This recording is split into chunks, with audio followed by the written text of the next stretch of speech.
Okay? Partnership dissolution tayo. So, partnership dissolution, okay, there's change in the relation of the partners. Okay, kapag partnership dissolution, okay, may pagbabago ng relationship ng mga partners, kung anumang reason yan. Okay? Pero nagbago yung relationship nila. For example, dati tatlo sila, ngayon, okay, magiging apat na. Kasi if you remember, partnership is a contract. Okay, so kung magiging apat na kayo, okay, yung dating partnership na tatlo lang, dissolve yun. Okay, since magiging apat na kayo. Okay, so bagong relationship. Okay, so may changes in relations kapag usapang dissolution. Or dati naman apat, pero yung isa aalis, magiging tatlo na lang kayo. So there's a different contract na in effect. Okay? So parang ganun. O kaya, dating partnership, okay, balak nyong gawing corporation na this time, ang relationship nyo sa isa't isa hindi na partners, kundi mga shareholders na. Okay? So, yun yung partnership dissolution. There's a change in the relation of the partners. Pag sinabi natin partnership dissolution, tatandaan, hindi pa terminated yung business. Okay? Hindi na stop. Still in operation. Okay? Pero in effect, parang temporarily nakahang siya. No? Kasi nga may kailangan baguhin, may kailangan ayusin dahil nagkakaroon ng um, changes pagdating sa relationship between partners. Pero still in operation yan. Hindi nag-stop yung business. Okay? So that is partnership dissolution. So ano ang mga causes of dissolution, partnership dissolution? Nabanggit ko na kahit papaano, no? So number one, admission of new partner. Number two, withdrawal or pwede ring retirement. Okay, kasi masyadong matanda na. Death of a partner. Okay. And number three, incorporation of partnership. Gagawing corporation yung partnership. Okay? So, etong tatlo lang naman ang tatandaan mo when it comes to accounting of the partnership dissolution. Ito yung madalas kasi din tinatanong. Okay? So, sa admission of new partner, dalawang bagay yan. Ang isang partner pwedeng ma-admit sa partnership kapag bibili siya ng capital interest sa isa man, sa dalawa man, or sa lahat ng partners. Okay? Kung kanino man siya bibili.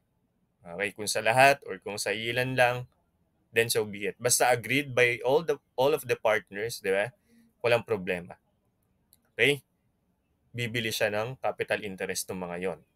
Okay? Ng mga partners. Next, investment to the partnership. So, pag investment to the partnership, literal. Okay? Kailangan niya mag-invest. Okay? Mag-contribute ng kung ano man sa partnership katulad ng ginawa ng mga dati ng partners. Okay?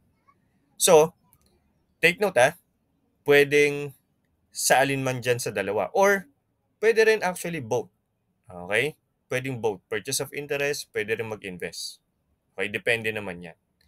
Now, tatandaan, kapag purchase of interest, okay, ang nangyaring admission, walang changes in the total partnership capital. It's a matter of transfer of capital from one partners or from partners to the new partner. While kapag investment to the partnership, there would be a change in the partnership capital. Obviously, it will increase, no? Kasi nga, mag-i-invest yung bagong partner. Okay? Next, sa number 2, okay, ganun din, no? Withdrawal, retirement, death of a partner. So, ito, may nabawas na isang partner. So, halos parehas lang din sa admission of new partner. Kung dalawa doon, dito naman din, dalawa din. Pag nag-withdraw, nag-retire, or nagkaroon ng death ng isang partner, pwedeng maibenta yung capital interest niya doon sa partnership, doon sa mga existing ng partners. Okay, sa isang partner, sa dalawang partner, or sa lahat. Okay, pwedeng ganon, ibenta. Okay, nung aalis or magre-retire. Next, pwede rin namang isettle na lang ng partnership. Okay? So, yung whatever is the capital balance nung partner na aalis, okay, isa-settle yun ng partnership. Babayaran siya for that.